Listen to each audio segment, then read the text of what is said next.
Who doesn't love a spicy chicken sandwich? The crispy, wonderful breaded sandwich with a lot of zing to it. I love one. My wife loves one. You love one because you clicked on this video. So, you want to know how to make a great one? Here you go. Look at this. Look at this. That is a great crispy, spicy chicken sandwich. I'm going to show you everything you need to know to make it, and we're going to get done pretty quick because it's just a sandwich. It's not that hard, and we're trying to do this in a way that you can do this at home pretty easily, but no more talking. Let's get started.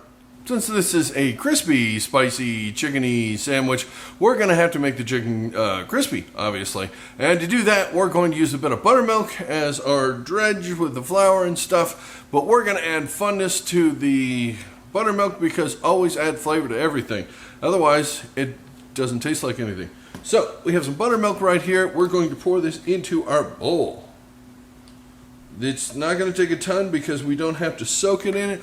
We just kind of have to dredge it back and forth, and it will act as a coating. Now, to get really, really bougie and show you just, like a huge flex, oh yeah, I have Sriracha. Yeah, it's going in. There's somebody out there screaming because they're out of Sriracha going, no! Anyways, now to cover up the Sriracha so I can't even taste it and make it complete waste, I'm adding some ground chili de Arbol. Yeah.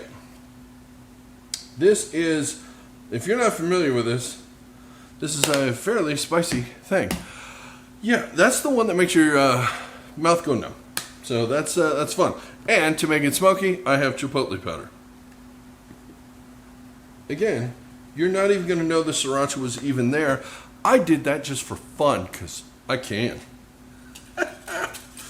Alright, we're going to mix this up really good. You can see we've already got really beautiful color on this. This is going to take a minute for all of these dry spices to kind of hydrate in here and do their best work, which is perfect because we have to prep the chicken. So here, okay, that's it. That's about all we need.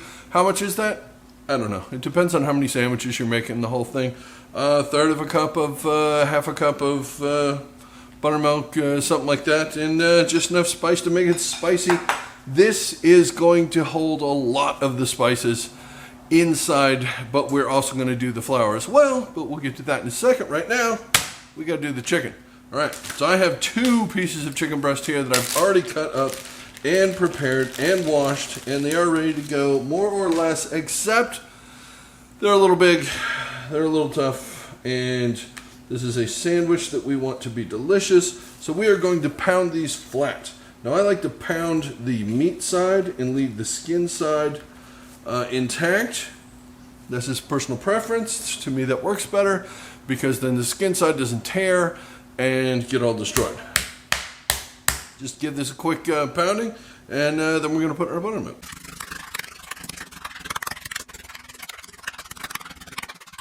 There we go. That's that. Now, this has sat here for 30 seconds. That's plenty of time.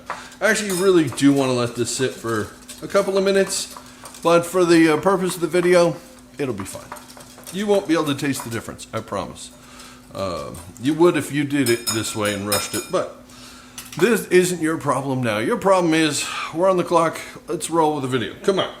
Alright, so we have our chicken here. This is going into our buttermilk, and this is going to be delicious. See the color on that?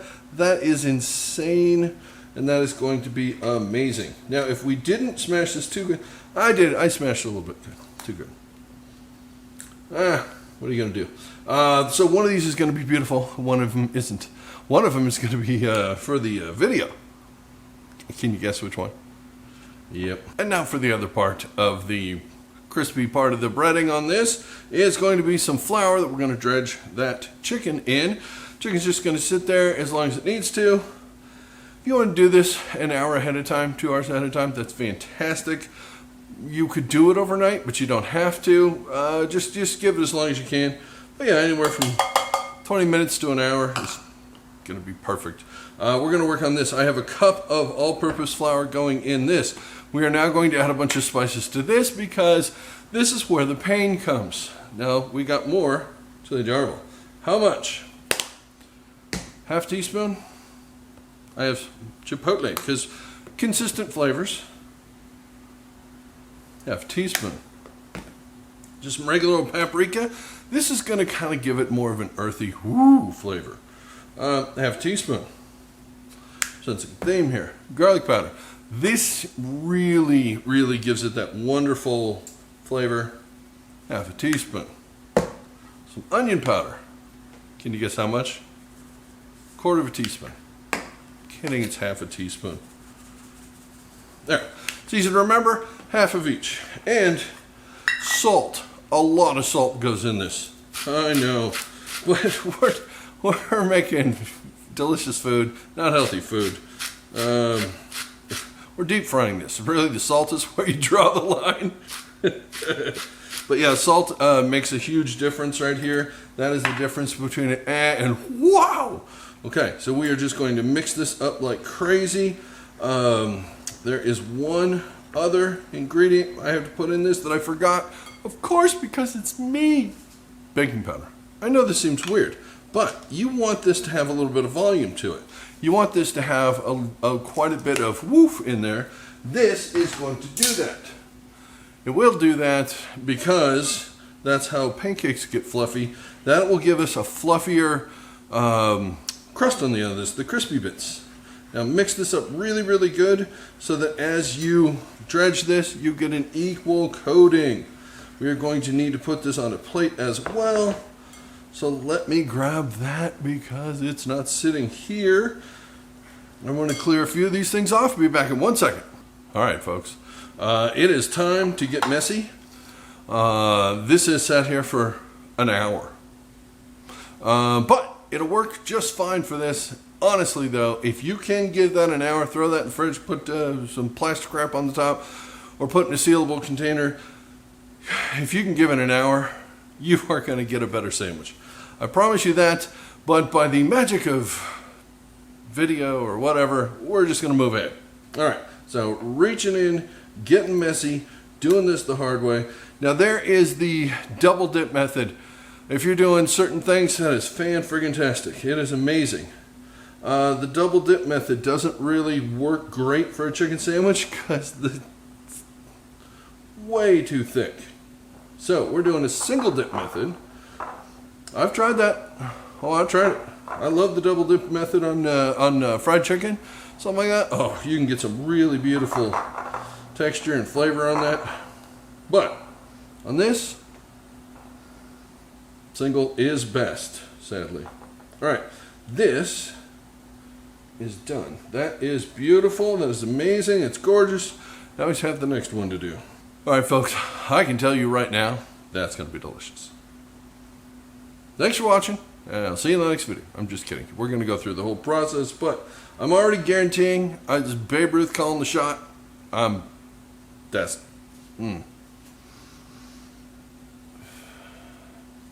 just if there's any dry spots, fill them in a little bit. But you see how this is a little craggly and got a little bits in the, that's how you know this is going to be amazing.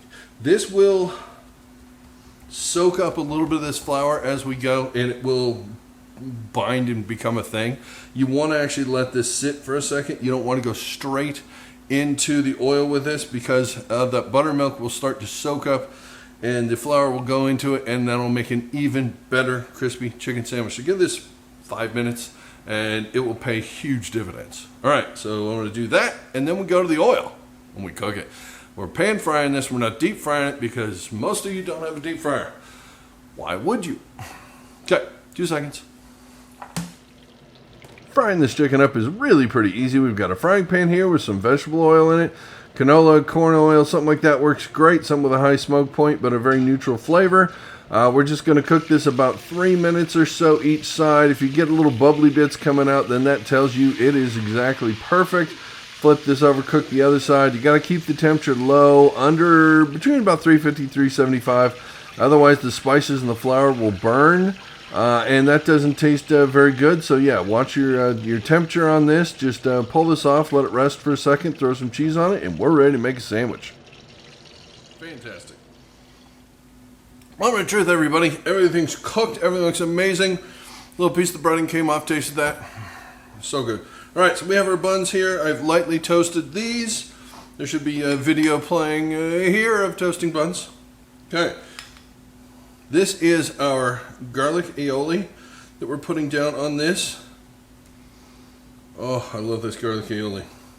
Okay. Wait, I didn't play the video of the garlic aioli? Okay. Here, it's right here. Basically, you just take some mayonnaise and some of the Jarlic. I believe there's a picture of it there. Put that in a bowl and mix it up. Let that sit for a few minutes and you have garlic aioli. One of the only good uses for that Jarlic stuff. It works great because it's somewhere muted in between the crazy raw garlic and roasted garlic. So, anyways, that's a lot of stuff on that. Let's make a chicken sandwich with, shouldn't we? Okay. Tomato. Little lettuce. Tomato. Of course that has a little bit of salt on it because you want it to taste good. The star of the show right here, folks. Yes, that is our chicken sandwich right there. You can see how beautiful that is. Cheese on here is Swiss cheese. Pepper jack cheese is fantastic for this. Havarti cheese is fantastic for this. Use whatever cheese you have. Use whatever cheese you like. If you want to use American cheese, please unsubscribe now. We can no longer be friends. Seriously, don't put American cheese on that. I'm not even joking. Don't do that. Trust me. Try something else. Just try anything else. Okay, thank you. There is our homemade, spicy, crispy chicken sandwich. Oh, she's a beauty. I'm going to take a quick picture of that before I dig into it because I got to dig into this thing. She's gorgeous. Give me 1 second. All right, it's the moment you're waiting for. It's the moment I'm waiting for. I'm not going to swing a knife around, especially at my throat. So let's cut into this thing and get you the shot you're looking for. We're gently not squishing this bun too much. Oh my gosh. Yep, that is a spicy chicken sandwich right there. She's beautiful. She's gorgeous. And she's screaming at me.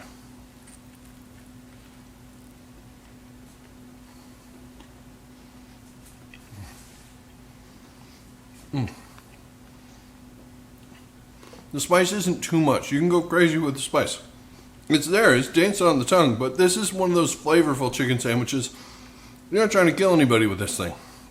You want to kill somebody with it, you gotta step up to habaneros and ghost peppers and things like that. This is enough to make someone go, ooh, I need something to drink. Not make someone go, oh, I need to rethink all my life choices. But that, also a good chicken sandwich. But this is friggin' delicious. You want to make this. It's really pretty easy. You can shallow fry this in a pan. You don't need a deep fryer. You don't need anything fancy. You don't need a ton of stuff. Use whatever you have. If you can't find Sriracha, doesn't matter because you can't taste it anyway. So I just used it because I had it. There you go, showing off. But yeah, make that sandwich. Please leave me a comment. Tell me how much you loved that sandwich when you made it. I'd love to hear that, or any suggestions. Did it need bacon? I don't know. Did it? You tell me. But yeah, I look forward to hearing all the comments and everything. And until I see everyone again, thank you for tuning into this How to Cook, and I will see you on the next one.